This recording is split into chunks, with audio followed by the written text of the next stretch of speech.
మానవుని యొక్క పాపమును బట్టే యేసుక్రీస్తు ప్రభువారు మన కొరకు సిలువలో నలగగొట్టబడ్డాడు.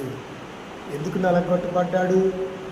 మానవులు చేసిన పాపం, నేను చేసిన పాపం, మన అతిక్రమం భయంకరంగా ఉండటం వలన వాటిని మనం తీసివేసుకోలేము.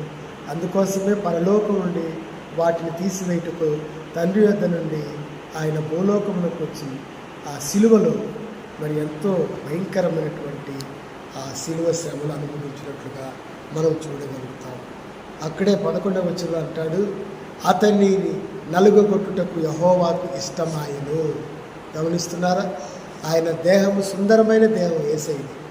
ఆయన స్వరూపమైనను సొగసైనను లేక మన కొరకు ఆయన శరీరం అంతయు మరి రక్తసిక్తమైపోయినట్లుగా మనం చూస్తున్నాం. ఆ సుందరమైన దేహానికి మనం చేసిన పాపము గాయాలై చేసినట్లుగా మనం చూస్తూ ఉన్నాం. నలగగొట్టబడ్డాడు. మానవుడు అరికాలు మొదలుకొని నడినెత్తి వరకు కూడా స్వస్థత కొంచెమైనను లేదని యెషయా గ్రంథం 1వ అధ్యాయంలో మనం చూడగలుగుతాం. కాబట్టి మానవునిలో మరి ఏముందంట? మానవునిలో రోగం ఉంది, పాపమనే రోగం.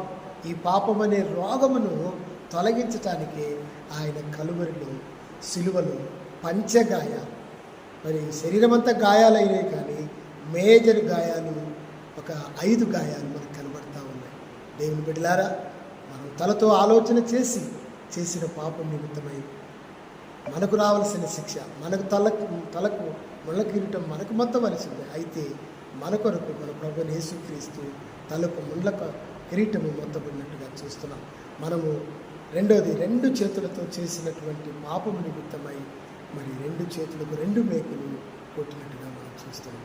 వాడు మనం పాపం చేసి మన చేతులకు కొట్టబడవలసిన మేకులు పరిశుద్ధుడైన యేసు ప్రభు చేతులకు మరి శిలువను ఆ మేకులు కొట్టినట్టుగా చూస్తున్నాం.